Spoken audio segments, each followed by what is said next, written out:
Hello everyone, it's me, Miss Pink Boss Lady again, and today I'm gonna rewind Wicked by Gregory Maguire. Last time I experimented with invisible paint, and today I'm gonna do an experiment with embroidery. I wanna see if I can embroider the book cover of Wicked. I'm gonna give you guys a spoiler alert because I'm gonna be talking about the book and a couple movies that I believe relate to the world of Oz. And I'm gonna start from the one that I enjoy the least and I'm gonna leave the one that I enjoy the most at the end. Being the big bookworm that I am, it is really hard for me to say that the book was my least enjoyable. This one became one of the hardest books to read for me, and I feel bad because I feel like it's a very popular book. Don't be mad at me, it's just my personal opinion. I still love the themes it touched on. And the first and second part were great. I liked them. It's just the third part was the longest and it felt very boring and unresolved. We don't know what happened to Fiero's family. I just know they took them away, and I'm pretty sure they got killed, but it's not explicit in the book. We don't know what happened to Lear, but he does have powers, but there's no elaboration on that. But there is a book on him called The Son of a Witch, which I haven't read, so maybe everything gets answered there. Also, the big thing, the animal situation, that one didn't get resolved, and it bothers me because that was a big deal. And a little thing on the side, there was a character that was an elephant princess. It was a human, and she turned to an elephant and showed herself to Elphaba and talk about the magic powers and stuff like that. And I was hoping there was more elaboration on that later on, but there really wasn't. Also, I'm a big romantic, and this book broke my heart in so many ways. Dr. Dilliman and Fiero. I think I'm pretty sure I got traumatized with Dr. Dilliman's death. But I feel that this unresolvedness has a lot to do with the themes of the book. I feel it's a little more realistic, more close to reality, as in there's no happy ending like we're used to, and they live happily ever after. And that's not in this book. And I feel that that's okay. I like it when books do that. But in these depressing times where we're literally living situations similar to those of the book, I honestly found it very depressing. Like I mentioned earlier, there's another book called Son of a Witch that it's a sequel to this one, so I'm probably gonna read it. I'm just giving me some time. My OCD definitely wants me to read it, and it might answer a lot of the questions that I was left with from this book. I'm really, really hoping for that. And I recently found that the author, Gregory Maguire, is gonna work on a new book focused on Glinda. So I'm looking forward to reading that book as well. And as a couple of side notes, one is that this book should be R-rated because it has a lot of adult content, so watch out for that, especially on the second part of the book. And two, Glinda is important in the book, but I don't feel that she has such a big part as in the movies. She does, but I don't think she comes out as much as in the movies. So even though this book wasn't my cup of tea, I still love what it's trying to do, what it does in regards to the themes on marginalized individuals. And I still love the first and second parts a lot. It's just more of I kind of did want my happy ending rather than not. But that's okay. I still appreciate books that don't have a happy ending. And I'm gonna talk more about the book, the differences between the book and the movie, in a little bit. Just be patient with me. Next, I'm gonna talk about the play. I got introduced to the world of Wicked first with the movie that came out last year, Wicked. After the movie, I decided I wanted to read the book. So I didn't really knew much about the play until last year. So I didn't get to watch it in person, but I watched it on YouTube. Basing myself on the quality of the video, it was about to be my least favorite. But because it has the same storyline as the movies, I decided to move it up one. It felt like a rushed version of the movie, which is understandable. I feel like Act 1 was more like one to the movie, but Act 2 has more scenes in the movie than the play. A plus for me was that it was a little more comedic. So like the actors will play around, mess around, make their voices deeper, make them like lighter. It was kind of funny. But I bet that it must be amazing to watch it in person. So next time there's a Wicked musical near me, I'm probably gonna go test that out, and I'll let you guys know if it's any different, which I'm pretty sure it will. But yeah, I just wanted to add a little something about the musical because I did watch it on YouTube just for the sake of this video. I was very curious about it. Next is Wicked, the movie that came out last year. I didn't enjoy it as much as I enjoy other musicals, and I was looking forward to it, like especially the song Popular. I was like, it was so hyped. I was like so looking forward to that part in the movie. But it wasn't like as great as I thought it was. That's just my personal opinion. I understand if you guys love it, but in personal opinion, I don't feel like it lived to my expectations. But like the story did intrigue me and it made me want to read the book. And if I'm being completely honest with you guys, I feel like I enjoyed the first and second part of the book way more than I did the first movie. But comparing it to the book, I do have to say that I am very happy that Dr. Dillerman did not die. Because, like, when I read that part in the book, I feel that Elphaba was traumatized, Glinda was traumatized, I was traumatized. It was a very sad situation. And even, like, the lady that was taking care of them was traumatized. She went insane after that. So, yeah, that was a horrific scene in the book. But it did something. It created emotion, which I like in the book. But I still prefer Dr. Dillerman alive. I want to give you guys a rapid fire of the differences between this movie and like the first couple parts of the book. So, are you guys ready? So first up, Fiyero and Elphaba did not free the lion. It was like these two random girls. She wasn't studying magic. She was studying life sciences under Dr. Dillerman's wing. Their father wasn't a governor. He was more of a religious figure, and Nessa will inherit that role later on, but she was always religious throughout the book. They had a brother, and his name was Shell. Glinda and Elphaba had a really hard time getting to Emerald City, to the point in which they were starving. And they didn't go like in a fancy train like in the movie. It was like a carriage. Fiyero was already married at age 7 due to political reasons, and he wasn't the life of the party like we see in the movie. Elphaba gets the Greenery later on the book, like on the third part of the book, at Kiamo Ko at Fiyero's castle.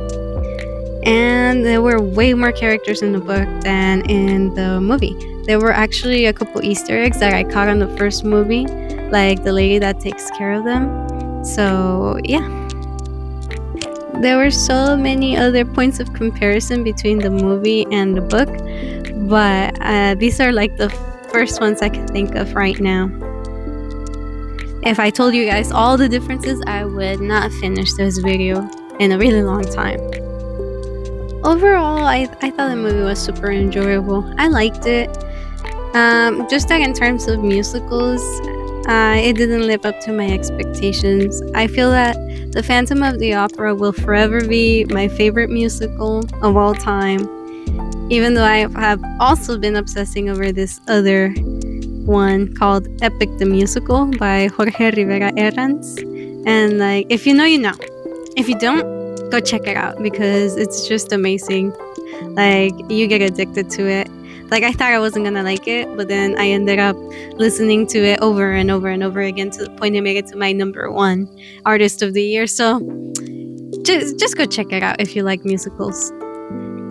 Next stop is Oz the Great and Powerful with James Franco. I put it here simply because I found it very enjoyable. It was a very fun movie and family friendly, and I found that this wizard was the least evil out of all the ones I'm talking about. The book one being the most evil of the ones I'm talking about. But there was a lot of character development because it started with this like person that you really didn't like because he was just like really mean to everyone, and he turned out to be not just a great wizard but a great man. It was very interesting to see how like his journey was like very parallel to Dorothy's journey in the original movie in the 1930s version. Like he solved all his problems in Oz, like the ones he had like back on Earth, like he solved them in Oz. Like his friendship, like his use of magic, like your take on magic. I thought that was so cool.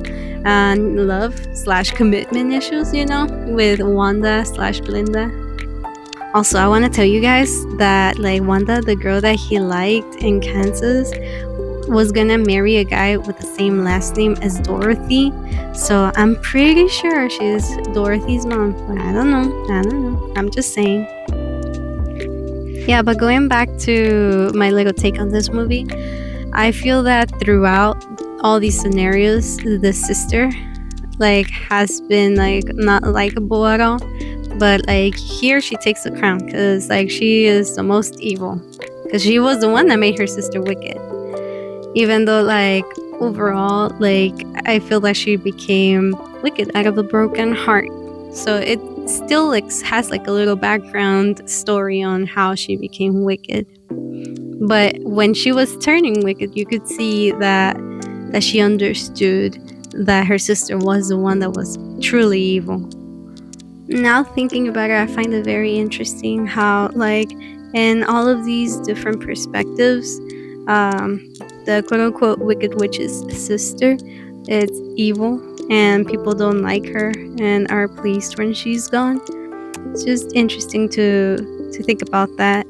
And I forgot to mention about the difference between the book and the movies is that in the book she doesn't have arms, but that still like limits her ability to walk, and once she gets the ability to walk, she kind of turns to tyranny and feels empowered, but not in a good way.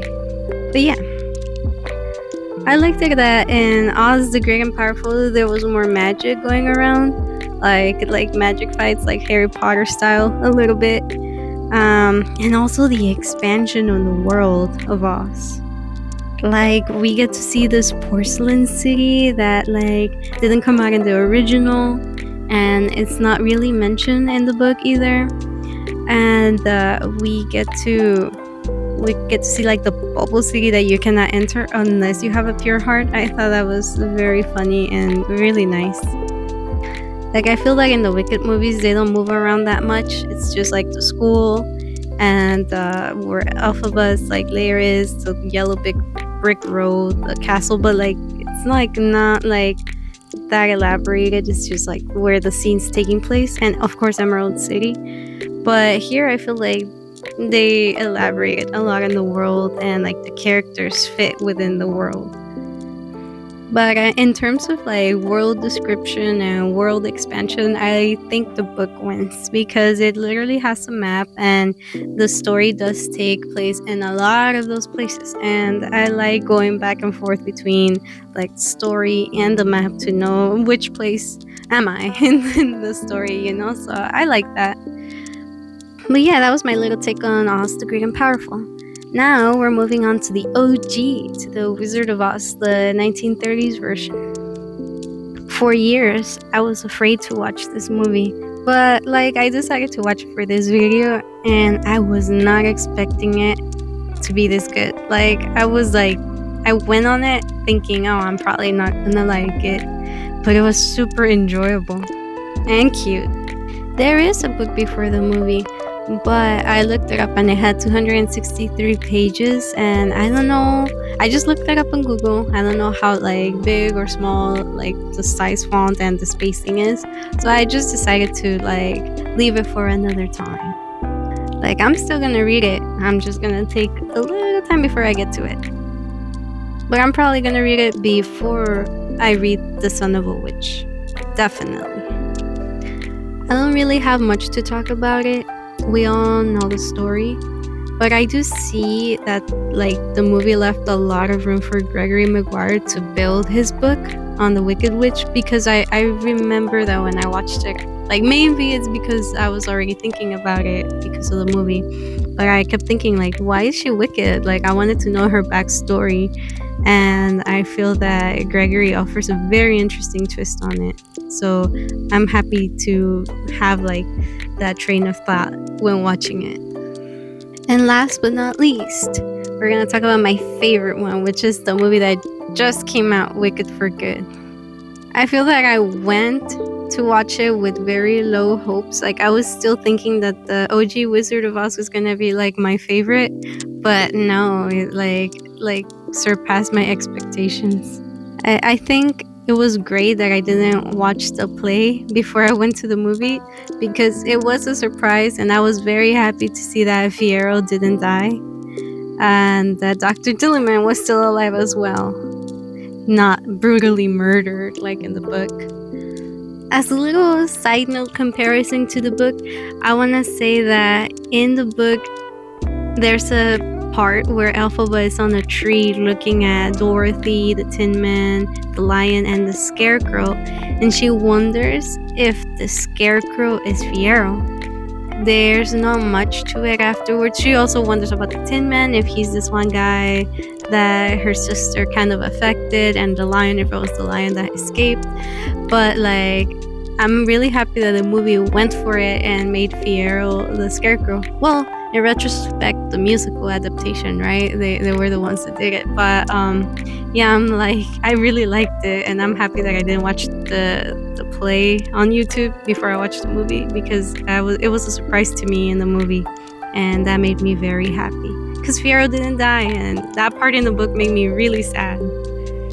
I feel that the movie encounters very similar themes to the book, but they're actually resolved and there are no loose ends. Like, I was very happy about that. My OCD was very happy about that.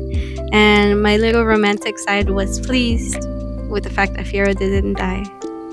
And I definitely want to say that I like the songs more than the first movie. Like, this has been the case for the last couple days and even presently, but the song As Long As You're Mine has been stuck in my head on repeat, and I really liked it.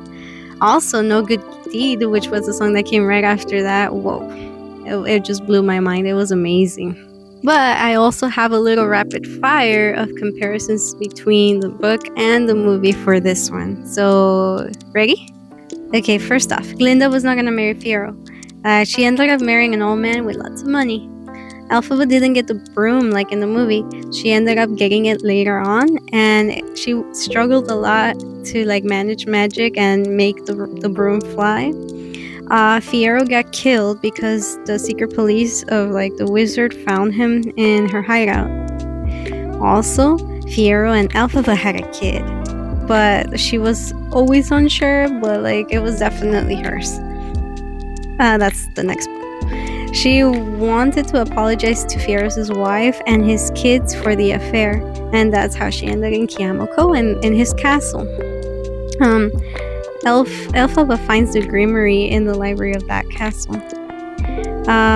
Along the way to that castle, she found a monkey and then she raised it. Later on, she sewed feathers on it, and with the help of the grimoire, like he got the ability to fly. One of Fiyero's kids with his like first wife dies in an accident, and later on his family gets taken away, and we don't even know what happened to them. And that's the thing that bothers me. Like, I really want to know what happened. So I hope that the next book, Son of a Witch, has the answers for me, which I'm pretty sure it does. I'm really hoping it does. I do feel that all of these perspectives have the common theme of control through deceit. It could also be linked to the belief that ignorance is bliss, but like they don't tell the people what's going on, and they try to seize control, like by like in the movies or the book, that having a common enemy unites people, and leaving the public oblivious in order for them to like be happy, seen in Oz the Great and Powerful as well. And honestly, I could talk about this forever. I can make a deep analysis on each one of them, but I decided to just give you like a little piece of my take on each one of these perspectives on the world of Oz. And honestly, I feel like I missed a couple versions of The Wicked Witch or interpretations of Oz. Like Once Upon a Time, I love that show, and they did have a Wicked Witch. Spoiler alert, it was the evil queen's sister. Then there's like this Return to Oz movie. Like I think it's a sequel to the OG, but I don't know. It doesn't look that good. But one day I'll watch it. And of course, I want to read the Son of a Witch and the Galinda book that's coming out. So yeah, I want to thank you guys for bearing with me and my little take on the world of Oz and like the different like movies, books, plays. But yeah, I would love to hear from you guys. I want to know your perspective. Maybe you saw something in the book that I didn't, and that it would change my perspective altogether. So please let me know. Either a book, movie, or whatever you guys want. I'm here to read or listen. Thank you so much for listening to me and for watching me rebind the Wicked book. It was so fun. It came out just as I wanted it to. I used a magic pen to try to, like, it was supposed to go away with the heat, but it didn't fully go away. That's the only thing that bothers me. But aside from that, it came out just the way I wanted it. So I'm really happy that this experiment paid off. And I hope you guys enjoy seeing my baby. She's modeling for us the bookmarks that I made. So instead of throwing away the cover of the books, I'm just gonna make them into bookmarks like this time around. So yeah. Thank you guys so much for joining me on my journey to do art. I hope you guys have a wonderful day. Goodbye.